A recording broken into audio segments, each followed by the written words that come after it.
What's up with it, man? It's the homie Yung Cinco out here politicking with the homie Kane. About to make it happen, man. Check this interview out one time. Cinco, man. My neighborhood is Fifth Street right here in downtown, off of Fifth Street and Broadway.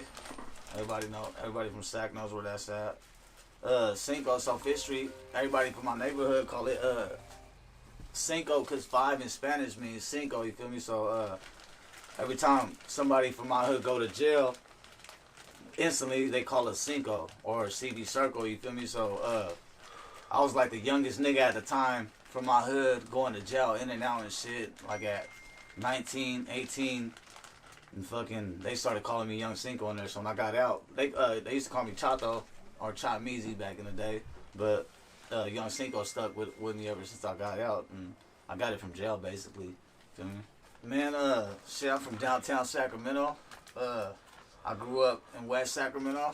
My whole family is from CB Circle Projects. We come from Texas, you feel me? And then from Texas, everybody moved to Sacramento. And then the Martinez family was born in CB Circle, and that's where Cinco family came from. And then as young kids, though, we moved to West Sac and grew up out there doing our thing. In Broderick, to be exact, my nigga Rico hood. Fucking with my niggas, big homies and shit. And I mean, shit, honestly, I was running out there, running amok out there. We used to be jacking all the time. What we used to do back then, bro, we really used to break into like Dodge Ram trucks and shit, you feel me? They were like the easiest trucks to fucking peel. Like within like 2 minutes, my brother's in that motherfucker and nigga, the truck is started. We'll be walking. As long as we got a flathead, nigga, we get in the truck, nigga, we get a ride. So like that's why I used to catch my cases was in Yolo County, bro. Like robberies, home invasions, burglaries, you know, fucking all that shit.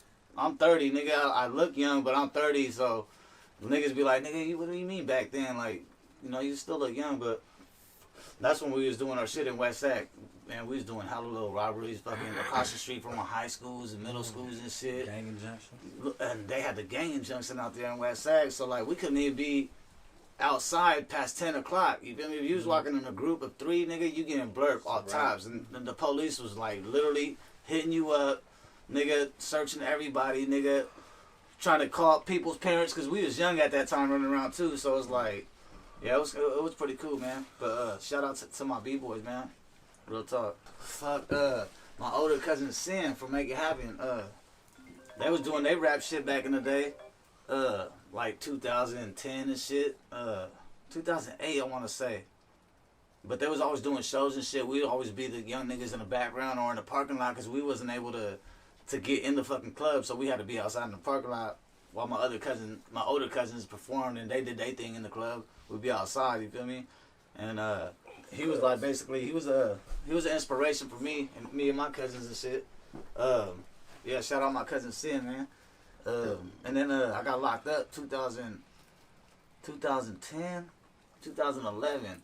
I'm not sure. One of those years I got 13 months, and then that's when I met Wet the Vet, and then the 80s babies, Augie. Okay. And fucking man, we fucking locked in. We was at the branch, on the honor side. I was in lockdown first, then I went to the honor side, and that's when I ran into Wet the Vet and the homie Augie and shit from the 80s babies. And then we used to ride around, fuck around, do raps while we was locked up. And man, like I grew a good ass relationship with my niggas. Like we slept, we ate together, nigga walked the yard together, all of that shit. You know, it was just a good vibes from the gate.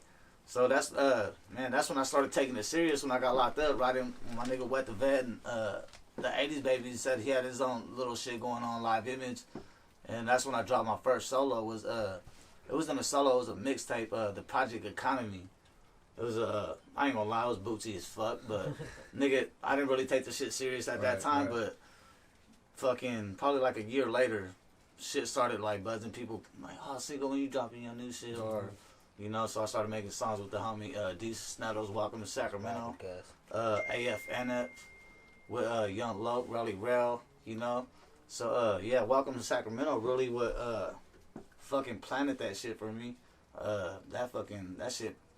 That shit ran up a lot of views at that time when YouTube was really just starting off and shit, you know. But Yeah, and then ever since then, shit. Man, yeah, it's been rocking ever since. I would say, everybody listen to the Bay Area. Shout out to the Bay. Messi Marv, the Jack. Jay Stalin for sure. We grew up on Jay Stalin. The whole Livewire camp, my nigga, they was slapping like when they had that banger in my pants or that banger song. You feel me? Around that time, Mac Dre too. Right. Mac Dre was going crazy before all of them. I was listening to Mac Dre, Messi Marv. So like they inspired me and shit. E40 too. Family. You feel me? The Click. Right. I'm all about my family, and it's like E40 always clicked in with us. E40 was always on our shit. Too Short, all the originators from the Bay. So that's what we grew up off, and of course Sibo and all the OGs from Sacramento and shit. We Mexican, so we slapped a little bit of everything out here. Local artists, man. Honestly, man, I fuck with anybody that's trying to tap in and trying to like put the city on. I'm not discriminating on anybody. If niggas is trying to work, man, and trying to do some real business, and I look at it as like, man, if you trying to fuck with Sacramento, let's put Sacramento on as a team. You feel me? Because a lot of niggas be.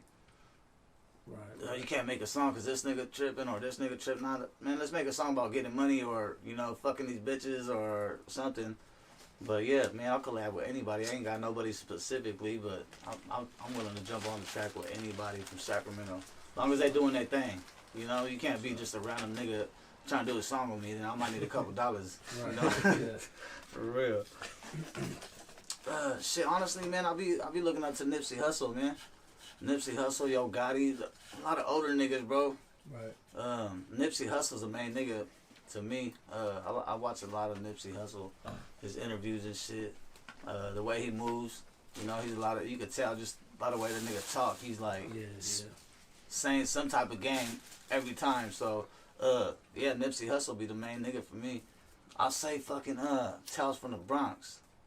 Bronx Tale. Bronx Tale, yeah. Bronx Tale, there you go. Yeah. With C. Yeah. That was his name, right? Yeah. Scarface and all the original mob shit. I ain't gonna lie, I like comedy shit though. I'm a comedy nigga. Always one of my favorites for comedy was Dumb and Dumber. Them niggas crack me up for some reason. So yeah. But yeah, that mob shit and comedy, man, I like some shit that's gonna just uplift you or give you some knowledge. My gente, cause that's all I'm all about my people, my nigga. Like, and not just Mexican. I'm talking about black and brown. I'm talking about people that actually grew up in the ghetto. Cause anybody that grew up in the ghetto, bro. Sacramento segregated. You guys gotta do your homework on that.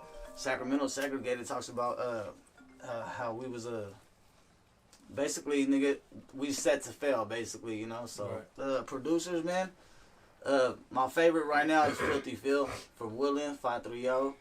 That's the homie right there. He showed me love every time since I started rapping. D Rose, we got C-Dub out here. We got, who else be making beats, cuz? Herm. Yeah, my bad. Herm's underrated right now. Lazy Lokes. Q. Fucking, Nate from the West coming up. Zach. Shout out to homie Nate. The homie Zach. Nah, but yeah, we got a lot of niggas, man. Like Filthy Phil, D Rose, the homie Nate from the West. Herm. Don't forget Herm. Herm's like popping right now. That nigga, he be going crazy, bro. Like, that nigga be doing magic right in front of you. He ain't gonna send it to you later. You gonna whip it up right in front of you. So I say Herm and my nigga Filthy Phil. Yes, I do, man. I got Life of a King. Shit, probably by Cinco de Mayo. I'm aiming for it, but shit don't go as planned all the time, man. So, Life of a King though, probably got like 10 tracks on that. It's gonna be pretty dope. Stay tuned for that. I got the homie T's. I got, man, all Sac related people. You feel me? People probably don't even know, but they gonna hear about them one day. I got my nigga Rico. I got Poppy. It's selected artists that I really fuck with. You feel me? It's nothing big, but it's something personal for me. Life of a King. Oh man, Sac related.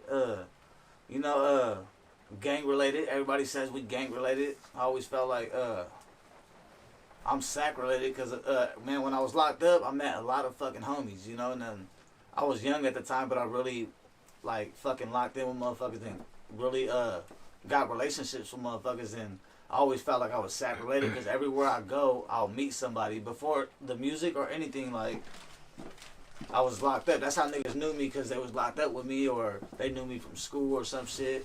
So I always felt like I was Sac Related. I wasn't gang related. Everybody was a gang member, don't get me wrong, but I always felt like, man, it's more Sacramento than the gang thing. So I always said I was Sac Related, bro. And then I just always had the idea, like, man, I got to come up with a fucking album or a compilation, Sac Related, and just try to put everybody, because I grew up on Who Put Sac on the Map.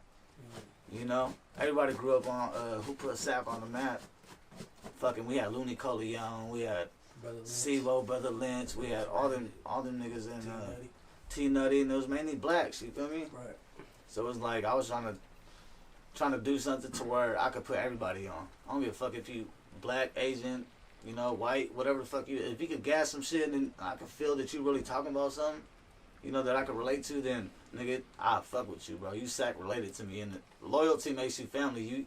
I call everybody my cousin if I feel like you gonna show some loyalty to me. You feel me? So like I might call you cousin. You know, or hey, or that's the homie right there. You know, we fuck with each other, but that's the homie. Or hey, that's the cousin right there. This the cousin. This the cousin. You know, so that's how it's always been. Sac Related. That's what Sac Related started out with. Just I know everybody. I've been locked up, and I met niggas way before this music shit and this internet shit, and we've been Sac Related, man.